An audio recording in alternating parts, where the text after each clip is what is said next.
Right. You can go, Louis. The recording has started. Okay, thank you very much again. And good evening. Tonight we're handling chapter 17, the bipolar junction transistor.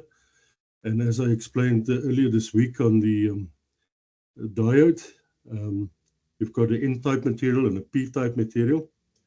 And from that, well, when sticking them or fusing them together, a P-type and N-type material, you get what we call a diode that allows current to flow in one direction, but not in the other direction. And that was the start of semiconductors. So we're going to take it a bit further tonight, and we're going to use different combinations, two different combinations of N type material to create what they call a NPN type transistor, and then also a PNP type transistor. And I'm going to explain to you the basics of it.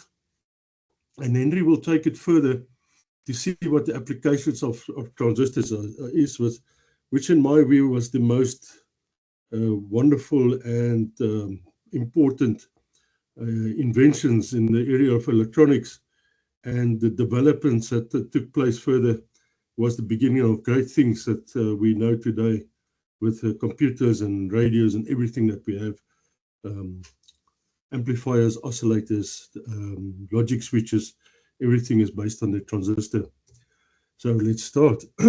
Now, you can follow in your text on page 147. And what I've did with the slides as far as possible is just try to make it a bit more presentable. We read through it, but you can follow in your text. There's a couple of very important aspects that you need to be very clear of. So what we call a bipolar junction transistor consists of a thin layer of P-type or N-type semiconductor materials. Now the center one is called the base, and you'll see that in the figure, the P-type material. It's a very thin layer, much thinner than we have in that picture, which is sandwiched between two thicker layers of semiconductors, which we call a collector and emitter with opposite polarity. So in this case, the base is going to be the P material when we discuss the first type of transistor. And first off, we have the NPN transistor, which have a T-type base sandwiched between an N-type emitter and an N-type collector. And you'll see with transistors, the base, collector, and emitter are the basic connections that you find on a transistor. With Sorry, a PNP, Louis. yes. We don't see your presentation. We only see the uh, invitation screen. This one. Okay. We see Gmail Okay. What do RIE you October 2026. and what do you see now? Oh, Same. okay. Now let me just try again. Um, oh, sorry. Okay. Yeah, I said now stop sharing. Okay, let's say share again, and then and then I say entire screen. Is that? But it doesn't say you can share now. Okay, probeer entire screen.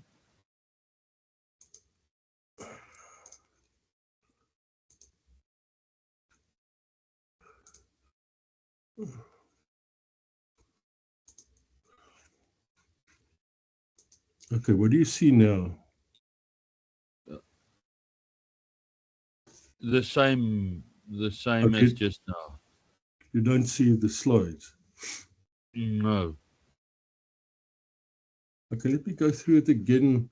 So I go into right. So I go into your page here, and then next to Share. leave share here. Okay. And then it says screen window or tab. You click on Yeah, that.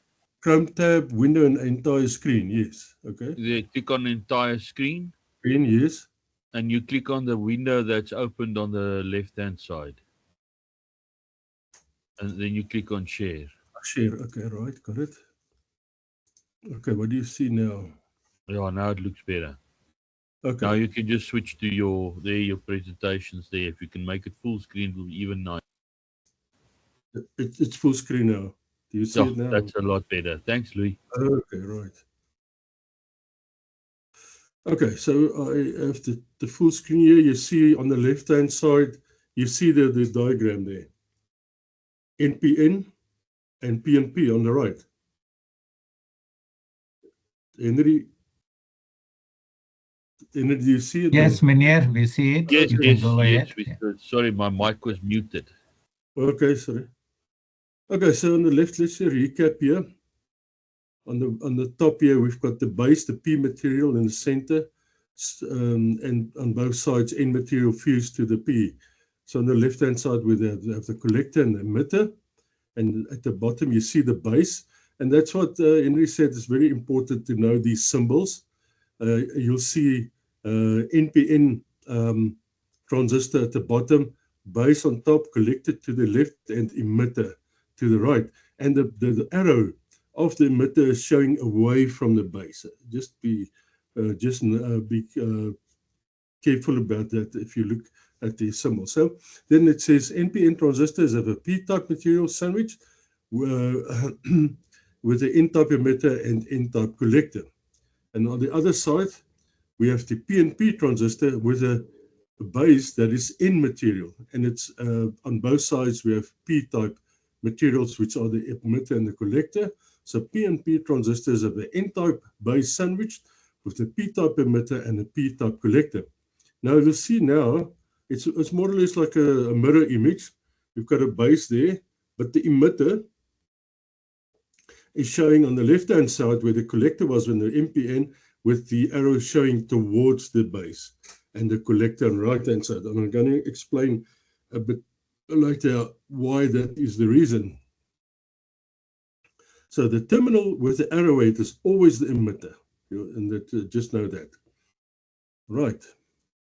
We're going to look at the operation of the NPN transistor, and it's very well written.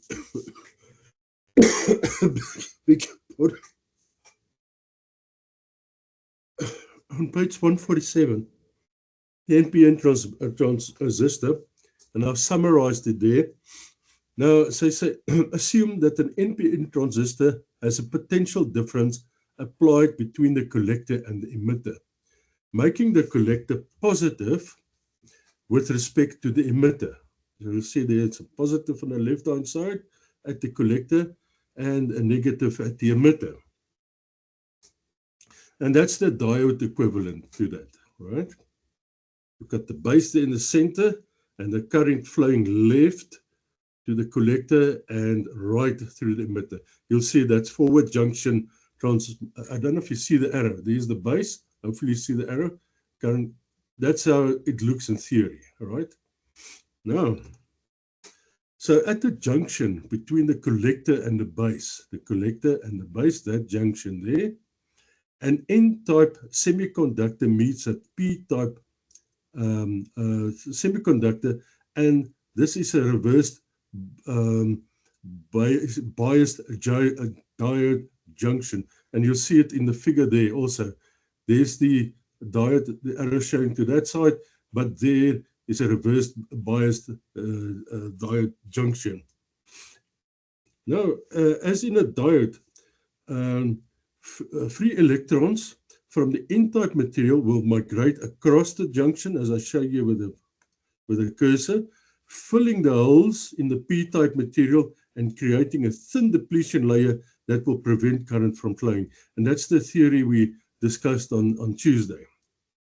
Right. Now, if you apply a potential difference between the base and the emitter, like that, there's a current flowing there. And this is what makes this magic, which I like about transistors. And you make the base more positive than the emitter. The PN junction, that's that junction there, will act like a forward biased diode, which is contrary to what we've learned. So the PN junction will act like a forward biased junction, even though it's reverse biased. And provided that the base emitter voltage exceeds the forward bias voltage for this junction, which in the case is silica. And we discussed that also on Tuesday, that's 0.6 volt. A current can flow from the base to the emitter. And I'll show that there with the arrow. This is like a type of a stimulation that takes place to activate a transistor. So this current is carried by electrons from the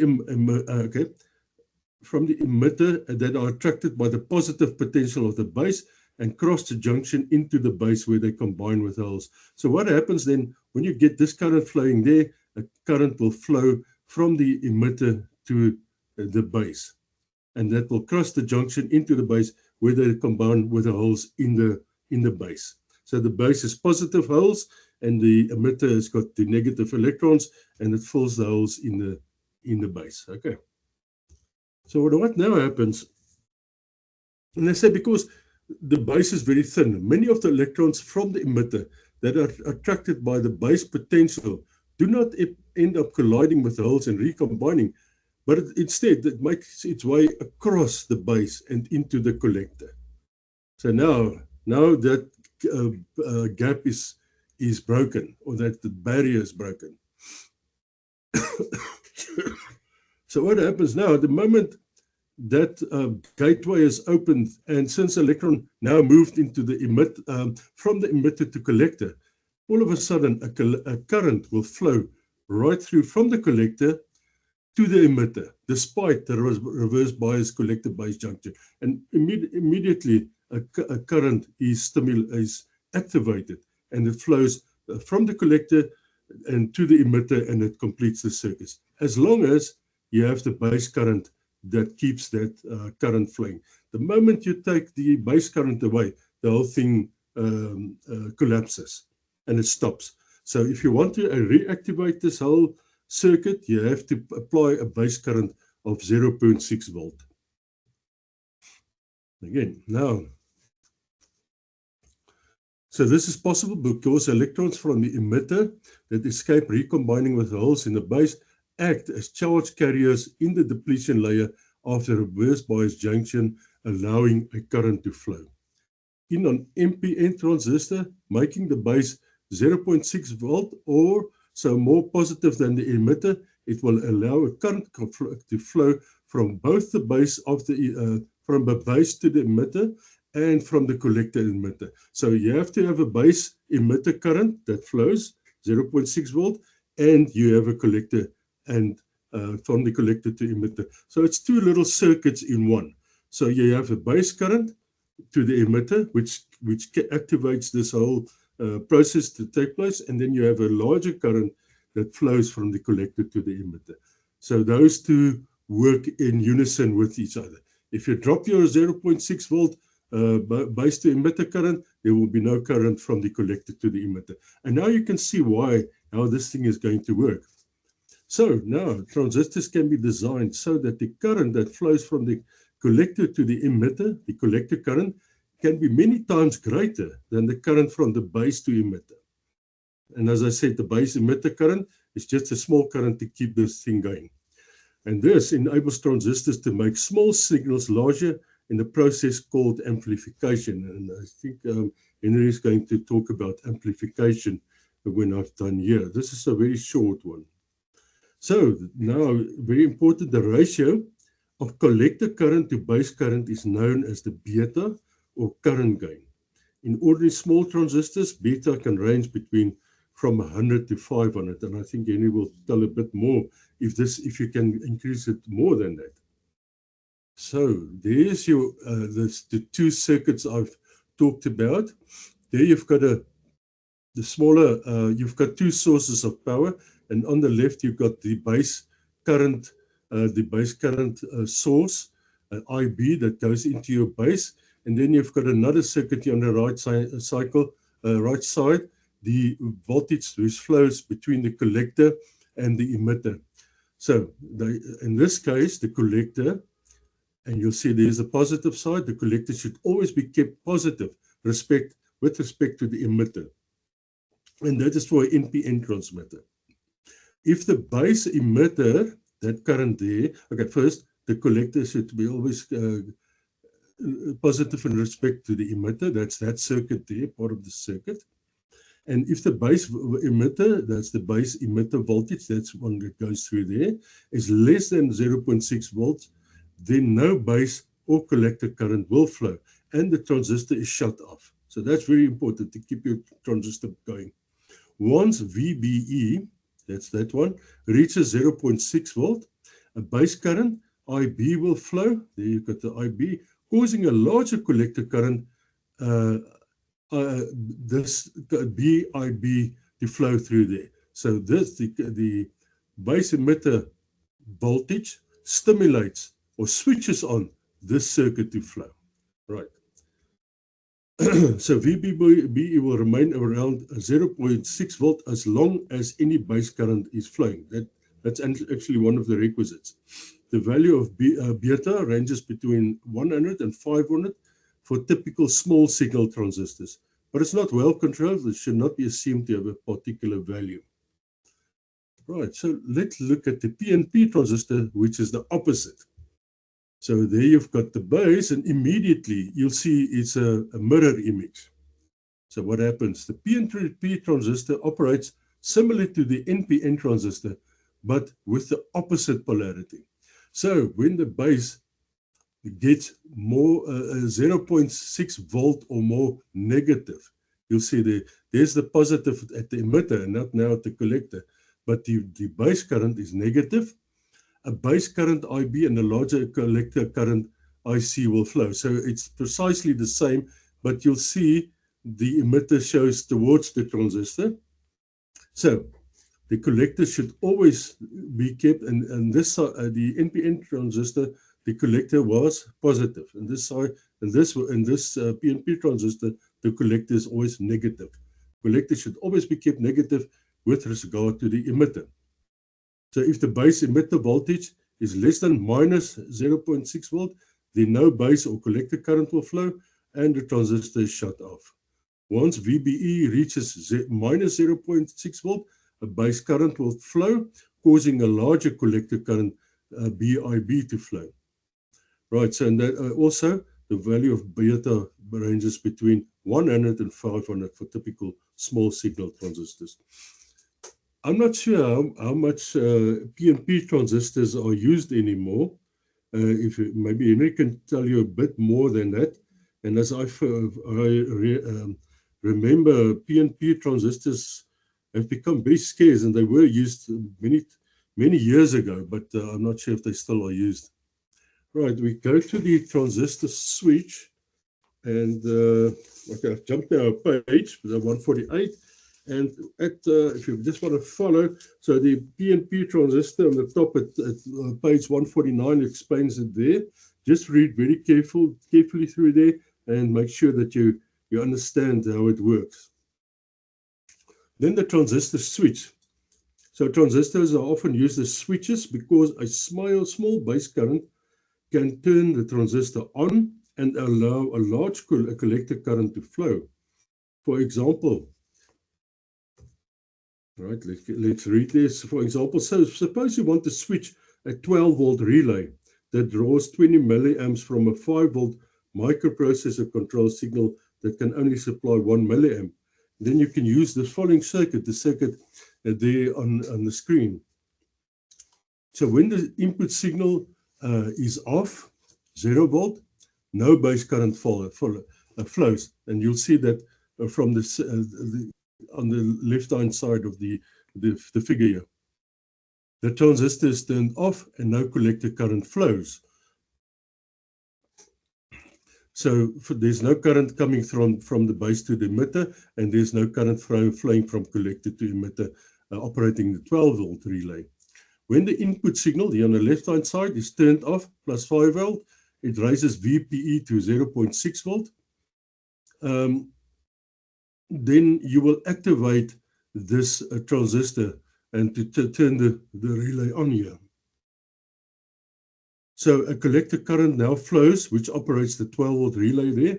The diode D1, just why the reason there is, it prevents the back EMF from the inductance that you pick up from the the relay coil from destroying the transistor when the relay is turned off again. So there will be a kickback of current when you turn the relay off. And so that's why you put the diode in parallel there. So that 4.7 kilo ohm resistor is just to reduce the voltage to 0.6 volt there. So that's why how that circuit works. I think that's it for my part. And we can quickly go through the questions. I've got the questions here on a PDF. Do you see it there, Henry? Yes. All right. Yes. So I've got the answers here ready. I'm going to ask the questions. So if the base potential of an NPN transistor is held at the emitter potential, so that's an interesting question. It's a bit of a trick question. So if the base potential of an NPN transistor is held at the emitter potential, then the collector current will be what? I got 0. Yeah, say you got it. You understand it, yeah. For a silicon transistor to conduct, the base emitter must be forward biased by 0.6 volt. The base must be connected to the emitter. The collector must be connected.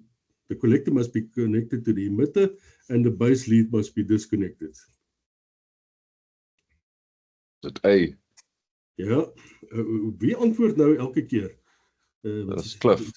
Cliff, Precies. ek sien jy ken jou vak. Niemand anders wil antwoord nie. Ja, maar ek sien jy gaan hierdie eksamen baie maklik slaag. All right, let's look here. The beta of a transistor is the ratio of the collector current to the base current, collector voltage to the base voltage, collector current to the emitter current, and collector voltage to the emitter voltage.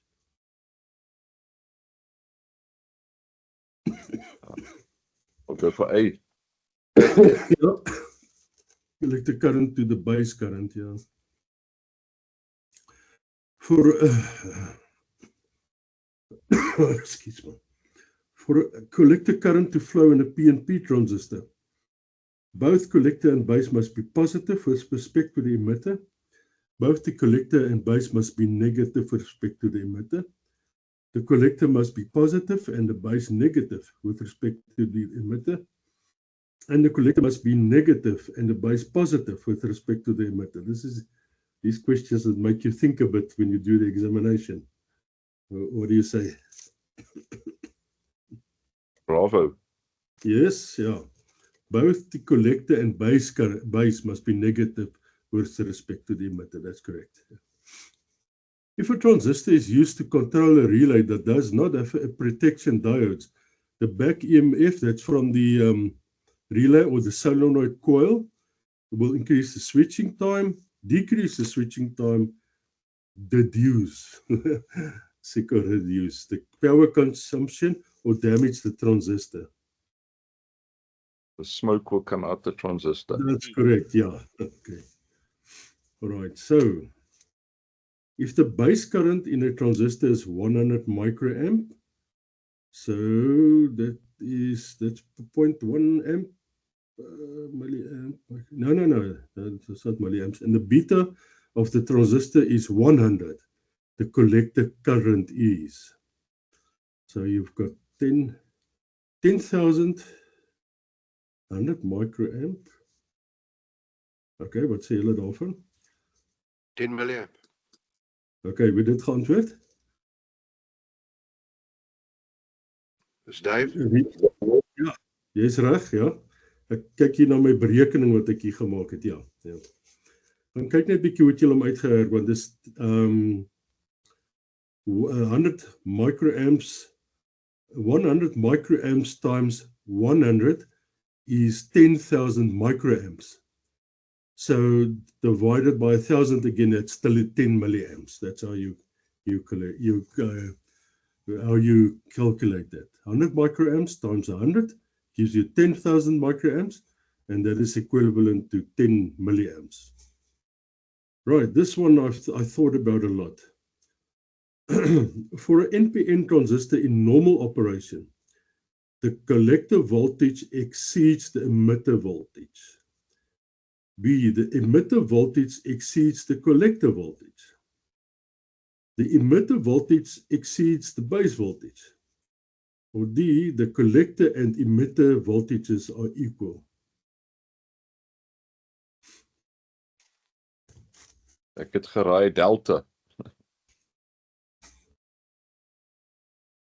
Okay.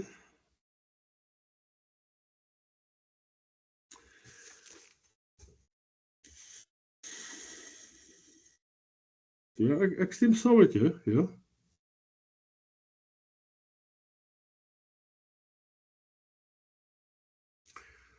Dink jy nie daar's 'n klein voltage drop van 0.6 volt tussen die collector en die emitter nie? Yes, ja, nou as ons daaraan dink, ja. Ja. So wat dink julle? Nou, Ounie, ek dink daar is kom ons hou hierdie een net so bietjie op die ys, want dit is hoekom ek dit sê. And I think when we work through the examination questions, the electronic ones, let's just revisit this one. So the one, I would say there might be a little drop because of the 0.6 voltage drop across that junction. So let's just test this thing and go and think about it. And then we talk about it again. Because the first time I also said the collector and emitter voltages are equal. But then I thought about the 0.6 volt drop, or it could even be 1.2 volts. So gaan dink bietjie oor hierdie eendag, dan gesels ons weer op die stadium. Louis? Okay. Yes, wat sê jy? Ja, die antwoord is A. Die collector voltage gaan altyd, the collector voltage will always be higher than the emitter voltage. Because if those two voltages swap around, the transistor won't be on. Yeah. So the answer there is A. The collector is higher than the emitter. Emitter. So that is okay. By 0.6 volts, yes. It's a 0.6 volt, not 1.2. Ja, 0.6 volts. Ja. Okay, ja, so dit is hoekom ek gewonder het oor die een, ja. Okay, so dit sluit hierdie hoofstuk af. We on the end of this. Are there any questions that you want to ask?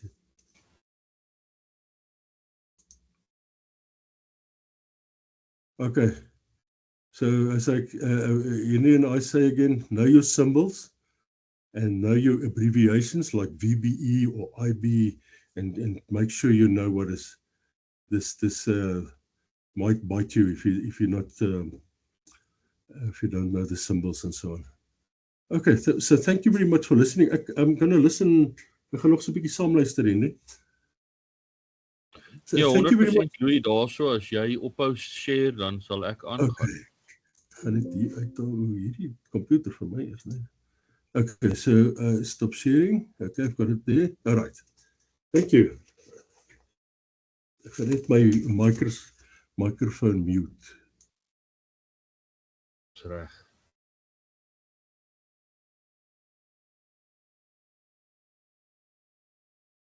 Right, is my stuff showing there?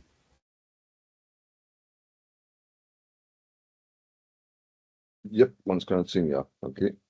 Okay, 100%. So now this is not a very complicated chapter, because what they expect from you is to differentiate between the different amplifiers and not necessarily know the calculations behind them. You must just know where they are used and what are the benefits and what are the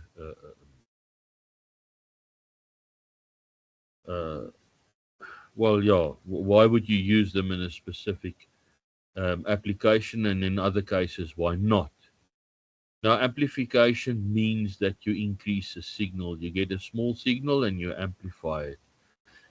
Now, in radios, you get the signal, which can be minus 130 dBs, into your antenna, and you must try and amplify that to a usable, more or less, 1 milliwatt. And that is quite a lot.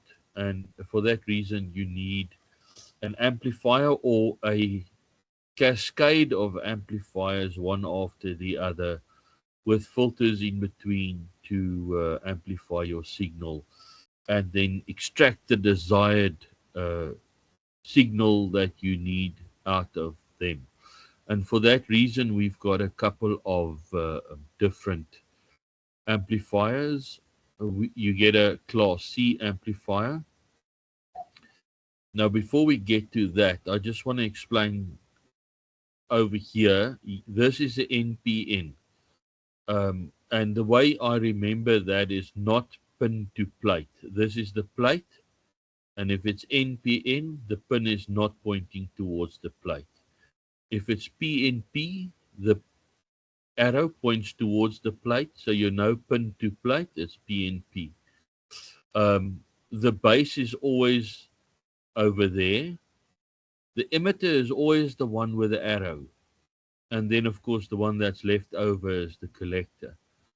In order for this transistor to switch on, if your collector is on, your emitter is on 0, you have to lift the base up by 0.6 volts before this transistor will start to conduct. This is a capacitor, and in this application, they call it a DC insulating capacitor. And you will see them in most of the amplifiers, because if you supply 12 volt here and this transistor is open and you tap over here, you will have 12 volts go over here. But because the capacitor is here, it stops the DC and it will only allow AC to go through. So if we oscillate this transistor, this coil will... I always try and picture a coil as a spring. So the moment we start applying voltage to this spring is going to expand and contract. And that is going to create a AC voltage, and the AC voltage will pass through, and the DC insulating capacitor prevents any of this DC interfering with the next stage that you might add, or the next 5 or 6 stages. I think there can probably about 13 stages in an average amateur radio. Sorry, I'm a bit fluish, so my nose is blocked, so I sound like a problem child. So this is the Class C. They are very efficient, but very noisy. And this, you need at least 0.6 volts here before this transistor will start to switch on. We'll get to they say bias. They explain that you must bias the transistor, and they've got a whole explanation of how it works, and beta for the gain of the transistor. But you must not trust the beta 100%, because they can vary quite a bit under this, or amongst the same number of transistors. So you rather use a circuit to bias the transistor, which you can adjust and calibrate as you go along. One circuit is built.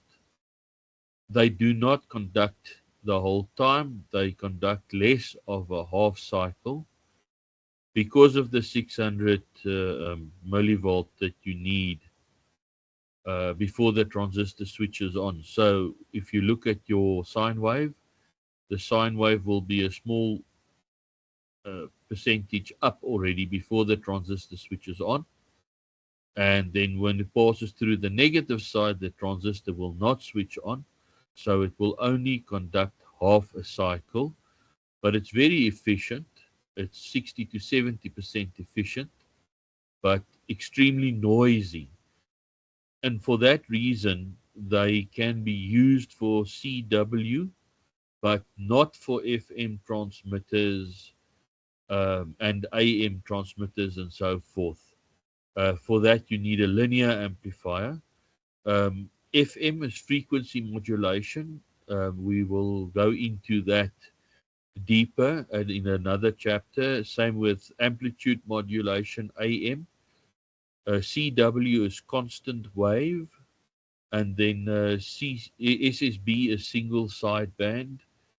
And there's a whole chapter explaining the difference between those things. So don't worry too much about what that means right now. All you need to know is where to use the right amplifier. Then you get the Class A amplifier. Now, the Class A amplifier is very quiet. It's a very good amplifier, but it's very inefficient. So it conducts, it's probably the best amplifier that there is, but it's very inefficient. And because it's biased, uh, uh, um, that the bias voltage causes that it's a very inefficient amplifier. But let me just pass through all. They've got a whole explanation there for exactly how it works, but it's not. You won't be. You won't. They won't expect from you to explain how the transistor, I mean the amplifier works in detail. They will just ask you, for instance, which amplifier will use for this application or for that application, or how efficient is this amplifier, or can you use this amplifier for that application, and so forth. I just want to get to the important stuff.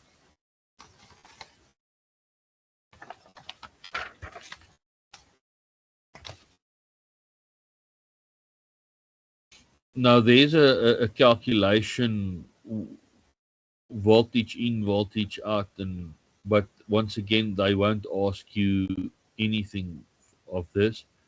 Um,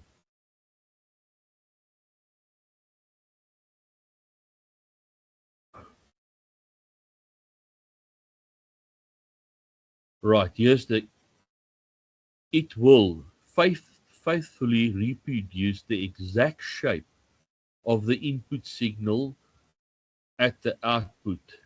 And so it is a linear amplifier that can be used to amplify SSB and AM signals without distortion. The Class A amplifier are typically only about 25% efficient. So only 20% of the power that's supplied would actually go and do work. The rest of it will 75% ends up heating the output transistors. So yeah, very inefficient, but very good for SSB and AM applications. Then we get to the common collector amplifier. Now, once again, you can see that it's a NPN transistor, base is there. There's your DC insulating capacitor. Let me just go back to the other one. Once again, you see the DC insulating capacitor there. The reason why they put the voltage divider up here is to get to the 0.6 volts or slightly higher, so that if you put a sine wave in here, there's enough, they call it headroom, enough headroom for the transistor to switch more on and then less on to complete the complete sine wave. Distortion happens when you run out of what they call headroom, and your sine wave, it cuts the tops and the bottoms of your sine wave off, and then you get either overfold or you get a flat line at the top and the bottom, and that is distortion. And that's usually when your voltage, your supply voltage here is too low, or your biasing is not correct. Because if you have no signal coming in here, over here you want more or less 50% of your supply voltage. So this thing must hang around 6 volts over here, so that it can swing equally to either side. Right. Now in this case, common collector is usually used where the input voltage would always exceed 0.6 volts and will never drop below that, because if it drops below that, transistor switches off and you will have distortion.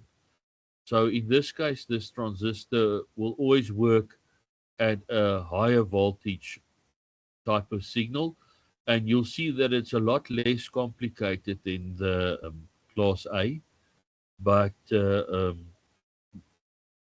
you need that constant voltage above 0.6 volts in order to keep this working. Otherwise, it will switch off and you'll have distortion. The circuit is called a common collector amplifier. It's known as an emitter follower. That's actually the name that I know, because the emitter voltage follows the base voltage. So you supply, for argument's sake, 6 volts here, and it will have 6 minus 0.6 volts on the output here. If you change the voltage here, it will change here as well. So hence the name collector follower, or common collector amplifier as it's called over there. The output impedance of this emitter follower is low. I'm going to read that again. The output impedance of the emitter follower is low, making it good for a voltage source, because the output voltage does not depend on the load resistance. However, the input impedance is high. So we must just remember, output is low, input is high. Then we get to the common base amplifier. Now that is the most common amplifier that you will find. All audio amplifiers work on this principle. And Louis mentioned PNP transistors. Louis, there's plenty of them available, especially in amplifiers. You have a complementary pair, and then one does the one half, and the other one does the other half of the half cycle, which then makes it a full cycle. So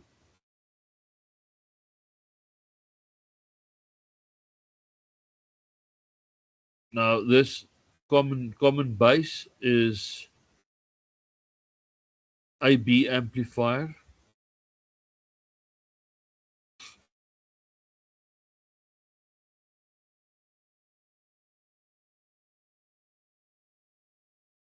This one is pretty much the same. Works on the same principle, where you've got the A and the class A and the class the PNP and the NPN transistors working together. The transistors switch around every half cycle, so each of the transistors is conducting for half the cycle of about 180 degrees. So this, because you've got crossover distortion, it doesn't actually do the full 360. It just less than 360, but more than 180. The transformer at the output recombines the output of the two transistors. So although each is only conducting for half a cycle, the combined output from both transistors can be faithfully replicated both cycles of the signal. Okay, so in other words, what they're saying is they use a transformer here, but they feed a signal in here, and this signal oscillates from side to side, and it switches this one on for 180 degrees, and this one switches on for the other 180 degrees, and this transformer combines the two again, and you get your output over here, a full sine wave. And this is a bias circuit that they use over here to keep these transistors just slightly switched on, so that you can mitigate the crossover distortion. A class AB amplifier have the advantage that because there isn't a large constant DC bias current flowing through the output devices, as there is in the Class A, they are much more efficient than Class A amplifiers. And they have the full cycles, so although they still introduce some distortion such as crossover distortion, at the point where one transistor stops conducting and the other one starts conducting, this distortion can be kept within reasonable limits. And as I explained there, the bias circuit does that. And the Class AB circuits are quite suitable as power amplifiers for AM and SSB signals. Right. Now, I'm sure you guys are familiar with the term MOSFET or field effect transistors. Now, the biggest difference between a field effect transistor and a normal transistor is that the FET uses voltage to switch. And it's also labeled differently. It's the gate, the drain, and the source.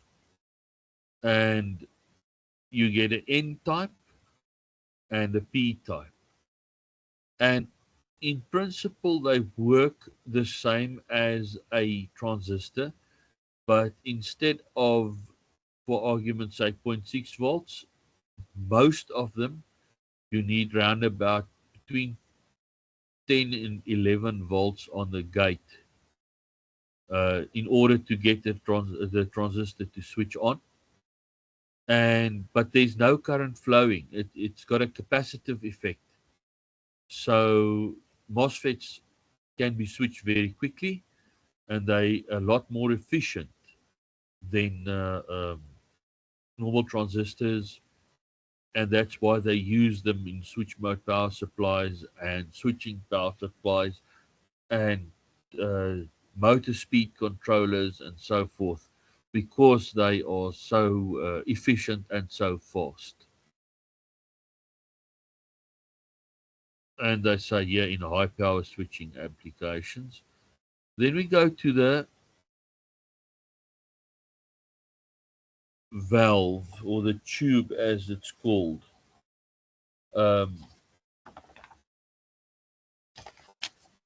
Now they've got the entire history there of the valve, and what makes the valve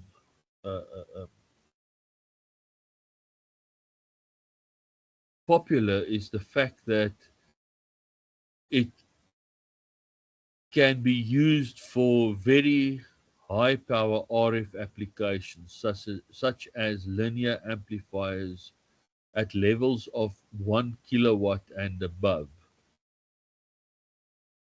And because it's fairly easy to build an amplifier, they're very popular for hobbyist or homebrew amplifiers, as they are generally more robust than most transistors.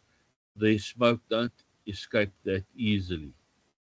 And it's very interesting. I tried to find the article how they figured out.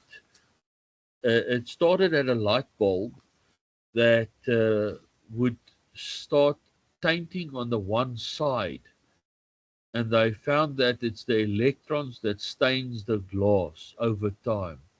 And that's how they figured out that if they apply different voltages, they can actually make the electrons fly from one plate to another in a vacuum tube. And that's how they figured out that they can use this method to do amplification and so forth. And these things were designed, the 1895, they made the first triode. The triode was invented. Okay, they figured it out on that date, 1895, and the first triode was manufactured in 1906. And then about 40 years later, they figured the transistor out, which then, of course, made the computer much smaller. I mean, they actually did build vacuum tube computers, but the computer, I think the longest time they have was like 5 or 6 days without a failure. So yeah, the vacuum tube computers and things were very inefficient and unreliable. The cathode ray tube is also a derivative um, of the so our old TVs is a derivative of the valve that they've designed. Then we go to integrated circuits. Now there's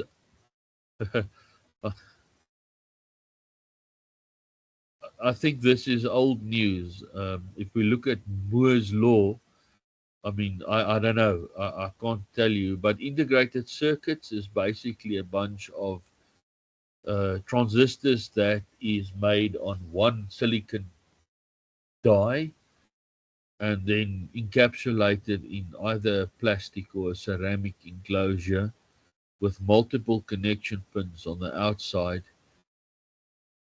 And that makes the microprocessor and a lot of other things possible. Now, Gordon Moore is the guy that unknowingly invented the Moore's law, and he was approached by a magazine, and he said he didn't have time to talk to them, so they asked him a bunch of questions, and one of the questions was, how many transistors would there be in the next processor? And he said he didn't calculate it, and he said that will double every 2 years. And that was the birth of Moore's law. And years later he heard about that, and he said he never even thought about it. He just said it. So yeah, so this is what they call an op amp. Op amp can either be connected to ground and positive, or to positive and negative if you have a negative supply. And it is a kind of a very sophisticated high gain amplifier, and they use this in most of the new radios. Or you can even get combination chips that's got 4 or more operational amplifiers on board, which makes them very, very efficient, very high gain and low noise. Okay, right. Summary. An amplifier is a circuit that increases the power of a signal. The common emitter amplifier can have both voltage and current gain. Common emitter amplifiers have very high output impedance and moderate 10K or so input impedance. The common collector amplifier, also known as the emitter follower, because of the output is taken from the emitter, which follows the voltage on the base. The common collector amplifier has unity voltage gain, but can still provide power gain if the output current is greater than the input current. The common collector emitter follower has a high input impedance and a low output impedance.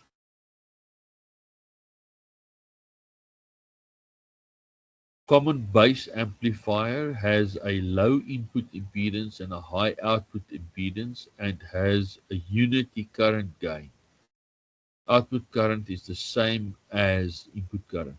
So that's a term that you'll hear often. If they tell you the antenna is unity, that means that the antenna has got no gain.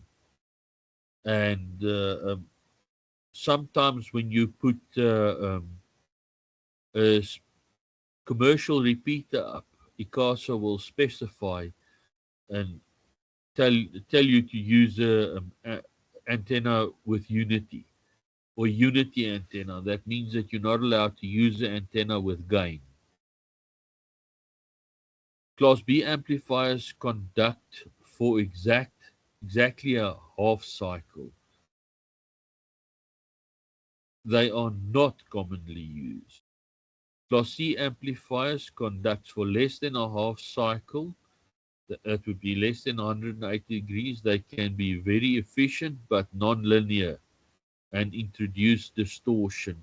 Although they can be used as power amplifiers for CW and FM signals, they cannot be used for AM or SSB signals.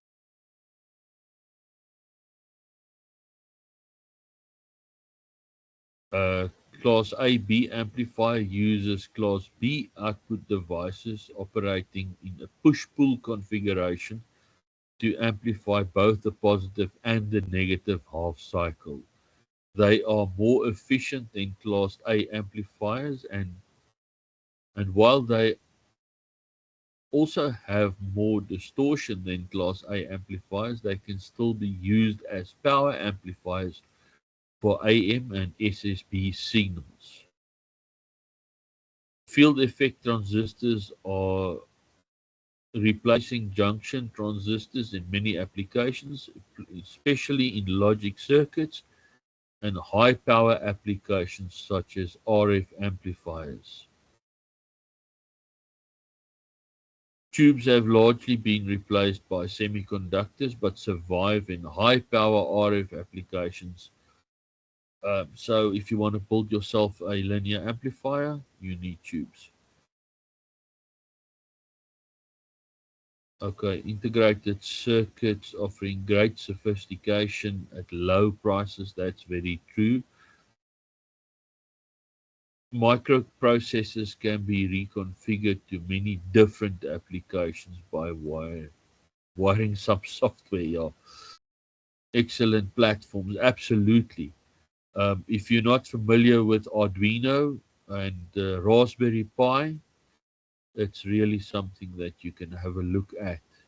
An operational amplifier is a cheap, small component that can be implemented in almost any simple analog signal buffer amplifier or filter or oscillator circuit. Yeah, so the operational amplifier is very versatile and handy.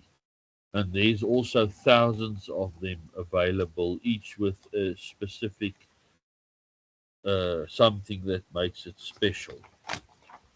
So let me just get to my script notes. Okay, output impedance of an emitter follower buffer amplifier is Low. Low, that is correct. In a transistor amplifier circuit where the full base current always flows, the circuit is biased for operational in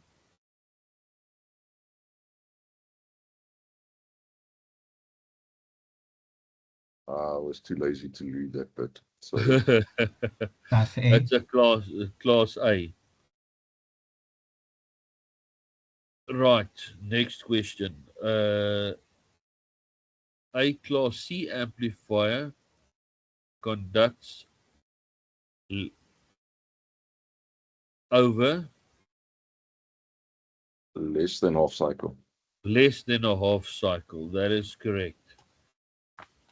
Because the 0.6 volts reduce it to just below the half cycle.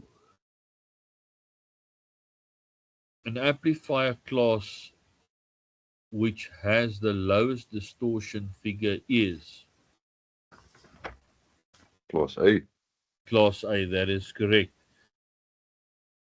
An amplifier that operates under conditions of bias and supply such that conduction occurs for more than 180 degrees but less than 360 degrees of a complete input cycle is operating in Is it AB? IB is correct. When an RF power amplifier is biased for conduction, a conduction angle of 360 degrees.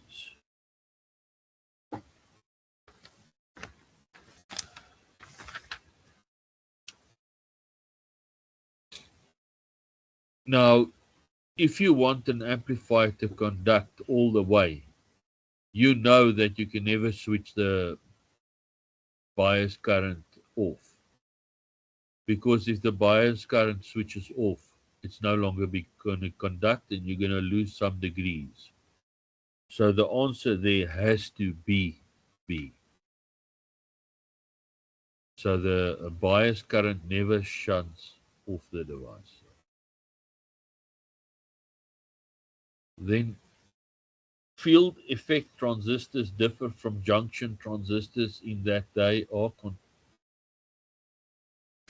almost gave the answer there. I went with D, all of the above. I think it's C.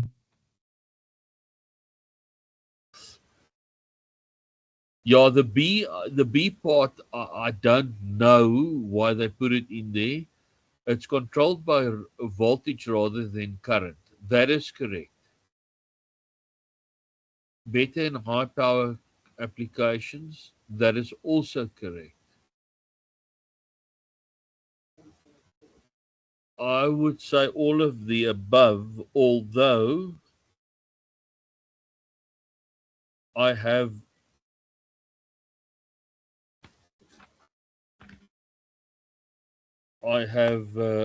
number A marked as the correct answer. So I'm gonna ask my faithful friend to just chew through the answer. Oh, come on.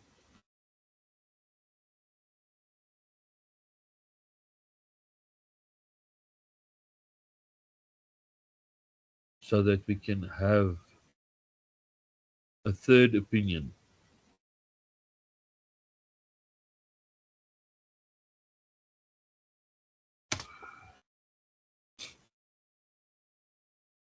Yeah, I think it's A. Change of mind. Yeah, I think A is the most correct, but let's just hear what our AI thinks of the situation. I'm pretty sure it's D though. Like the manufacturing is easier, I'd say, just due to like the silicon process.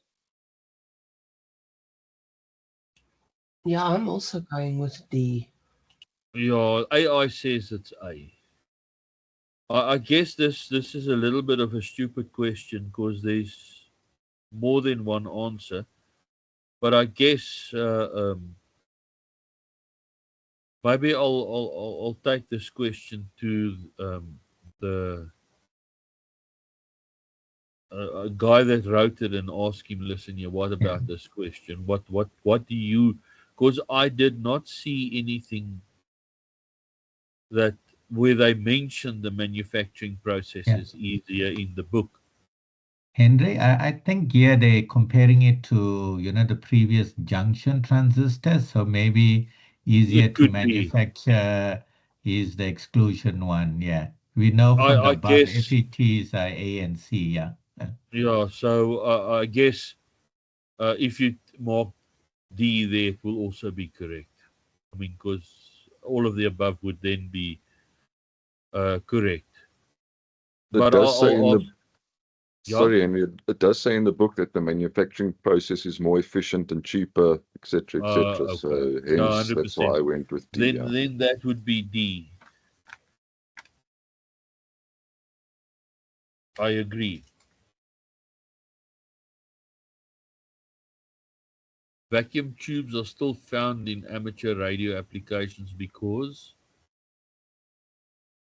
And I went with D. correct.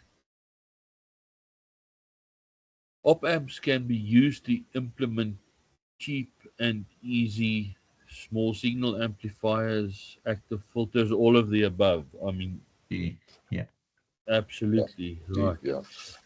Now, just before we go, I did send a message out to say that for some reason, some of you could not see all the things on the online system. And we've sorted that out now. So if you go to the online system, you'll see that there should be 3 different courses there. One is obviously the Class B, which I would suggest you read through. And then, of course, the one that you're going to write is the Class A. But there's a lot of things in the Class B book that's not in the Class A book. So reading through the Class B book would be beneficial for you. And then, of course, the mock exams, some people couldn't see. So we have also, as they say, enrolled everybody for that. So if you have difficulty, please contact us so that we can sort it out for you. And then next week, I think I'm going to do the oscillator. And then it's Johan's turn again. I'm going to stop the recording. Is there any questions?